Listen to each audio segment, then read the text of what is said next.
Hi, this is Craig from Craig's Vault. Today I'm combining two of my favorite brain games. The goal is simple: have fun and boost our brain health.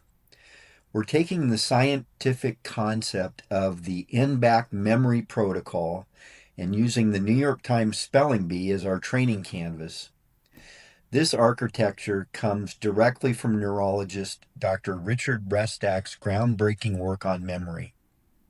Our goal here is simple: target frontal lobe decline and slow down the brain's aging process through deliberate mental exercise, and have fun at the same time.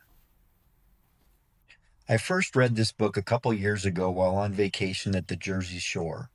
It's a great non-fiction book to delve into a chapter or even just a few pages at a time. Dr. Restak has multiple examples of memory building drills that a person can work on, and we'll have a link to this book on our webpage.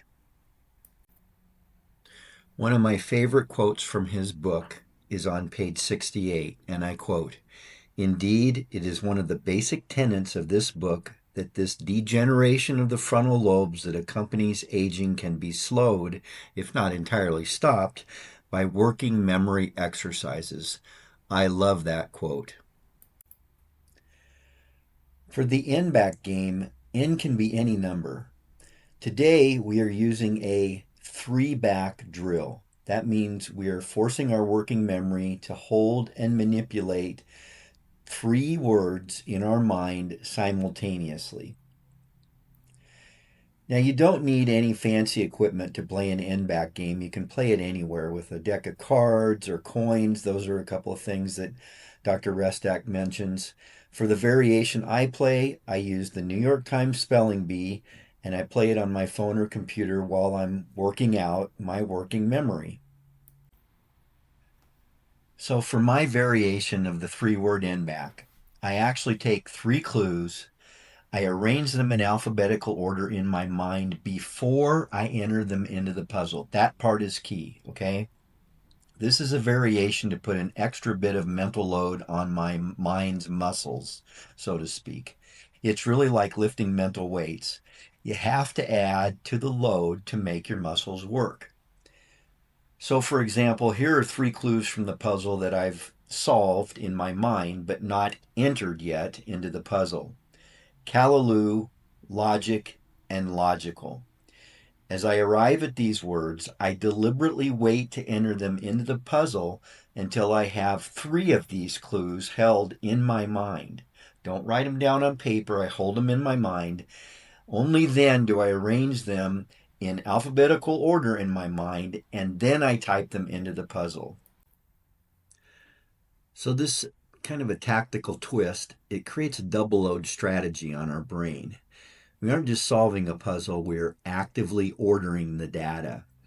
So as I uncover the clues, I place three solved words onto three distinct mental shelves in alphabetical order in my mind. I don't write them down on paper, okay?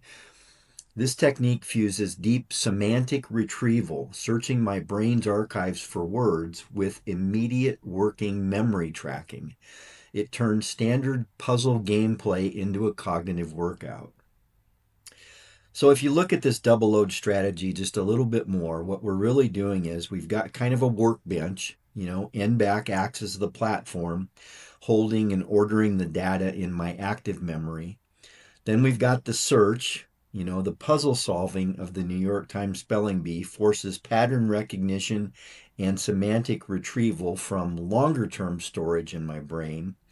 And then this integration of both combines it creates a massive cognitive load on my brain for just a few seconds. It builds deep neural reserves. But we aren't training in isolation. Longevity relies heavily on social ties. One of the joys of playing the New York Times Spelling Bee is discovering other contributing players. When we enter the spelling bee, we join the hive. Most of us who play the spelling bee rely on hints from other players in the hive. So really what we're doing is we're leveraging the hive mind. These are real people that are solving the spelling bee every day, We're solving it in near real time. Think of the community help as a spotter in the gym. It allows us to push through harder, but while being safe. And this is about health first, folks. I'm not here to, set a world record for solving the spelling bee or some kind of ego trip. I'm really here for neural resilience and to have some fun. So I hope you go out and enjoy the New York Times Spelling Bee. And as always, our philosophy here at Craig's Vault is built on track, adjust, own. Whether it's an NBAC brain drill, gym metrics, or daily nutrition, we track the numbers, adjust course, and own the results. Thank you.